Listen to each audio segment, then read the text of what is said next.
एक जी। जो बात ये कह रहे हैं कि दो लोग जिनको आपकी सरकारों ने चुन के ओहदों पे बिठाया, वो आपकी सरकार में ईमानदार थे, इनकी सरकार में आते ही बेईमान हो गए। जी अगर जी बिल का समर्थन करने वाला आपके हिसाब से निष्पक्ष नहीं है, तो बिल का विरोध करने वाला निष्पक्ष कैसे हो जाएगा?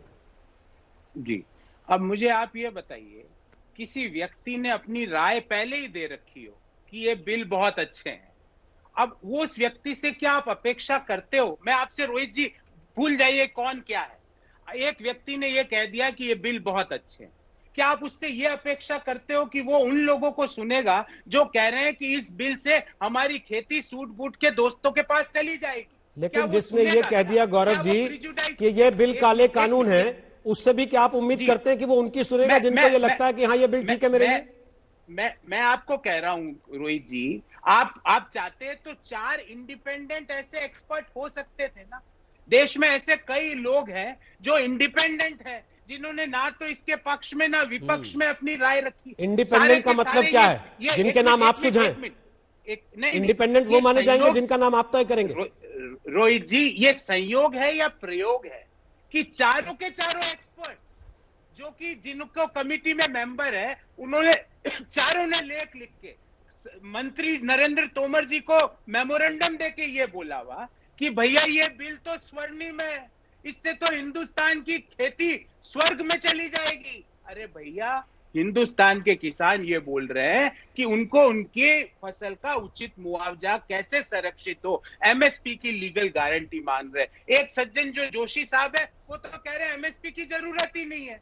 तो मैं ये कह रहा हूं, मैं इंडिपेंडेंट का मतलब ये नहीं कह रहा हूं कि आप जो आंदोलन कर जो किसान है उनको ले लो। मैं ये कह रहा हूं, जो 4 लोग जिन्होंने अपनी राय पहले से दे रखी है कि ये काले कानून ही देश के लिए जरूरी है, क्या वो किसानों की बात बिना प्रिजुडाइज होके सुन सकते? मैं आपसे पूछ रहा हूं रोहित जी, आप एक इंडिपेंडेंट एंकर है, मैं आपसे पूछ रहा हूं, ये संयोग है या प्रयोग है? दूसरा, मैंने बार बार इनसे पूछा कि एमएसपी की लीगल गारंटी देने से भारत सरकार को क्या खराबी हो जाएगी, भारत सरकार के लिए कैसे गलत है? इन्होंने जवाब नहीं दिया। जवाब मैं देता हूं, हिंदुस्तान की 92% जो उपज है वो बाहर जो प्राइवेट लोग हैं वो खरीदते हैं। अब इन्होंने क्या किया, प्राइवेट मंडियां बना दी अपने सूट बूट के दोस्तों की। अब वो 92% एमएसपी के नीचे इनके सूट बूट के दोस्त खरीदेंगे। तो आप ये कह रहे हैं गौरव वल्लभ जी मन साफ होता कि इतने वर्षों में आप लोगों को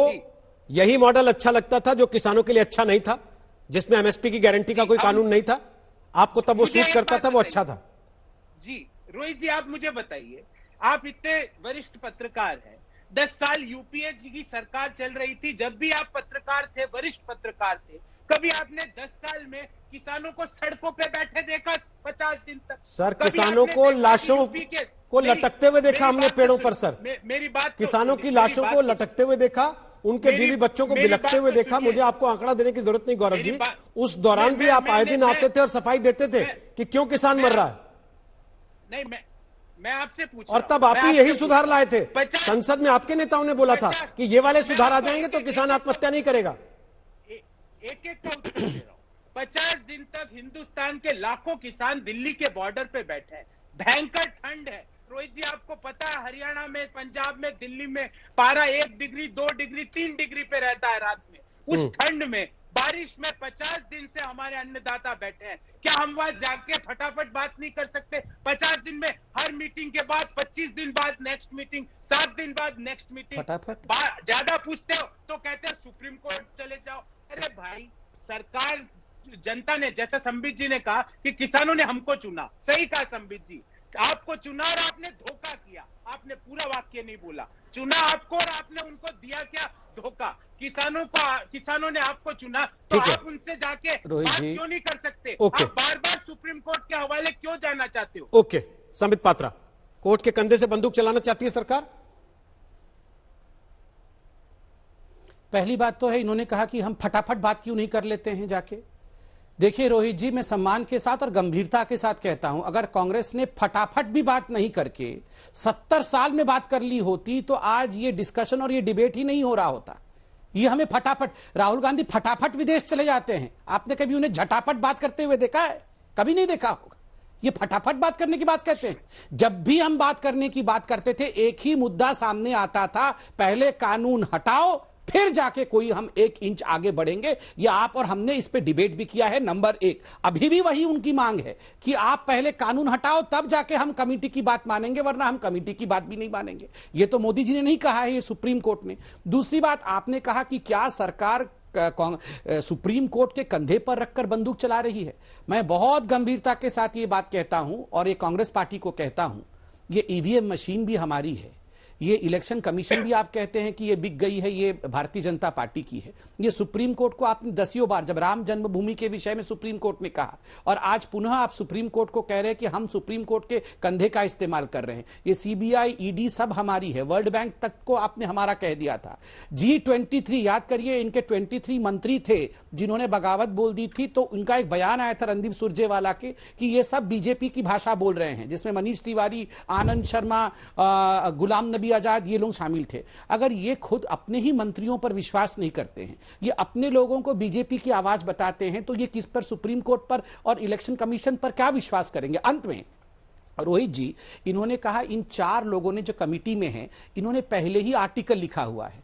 मैं आपको 10 आर्टिकल दिखाऊंगा, 10 आर्टिकल योगेंद्र यादव का दिखाऊंगा, जिसमें योगेंद्र यादव जी ने अरुंधति राय, क्योंकि परसों अरुंधति राय उस बैठक में थी, अरुंधति राय ने मोदी जी के खिलाफ अनर्गल वार्तालाप किया है, तो हम क्यों अरुंधति राय पे और योगेंद्र यादव पे विश्वास करें। तीसरी बात, इनके लिए न्यूट्रल कमेटी का अर्थ क्या होता है पता है? न्यूट्रल कमेटी होता है जिस कमेटी में योगेंद्र यादव रहे, जिस कमेटी में कन्हैया कुमार या उमर खालिद रहे, जिस कमेटी में शैला रशीद रहे, जिस कमेटी में अरुंधति राय रहे, जिस कमेटी में प्रशांत भूषण रहे। अगर ये लोग रहे तो वाह, बल्ले बल्ले है। इनको बस यही कमेटी चाहिए, गुलाटी जी की, मान साहब की, अनिल जी की, जोशी जी की, जिनको आपकी सरकार खुद, हमारे सरकार के समय वो एक्सपर्ट नहीं, आपके सरकार के समय वो चेयरमैन, डायरेक्टर इत्यादि थे, वो आपको आज बिके हुए और गए गुजरे लोग दिखते हैं, मगर ये कन्हैया कुमार और शैला रशीद ही आपको कमेटी के अच्छे सदस्य नजर आते हैं। माफ करिएगा, देश ये नहीं मानती है।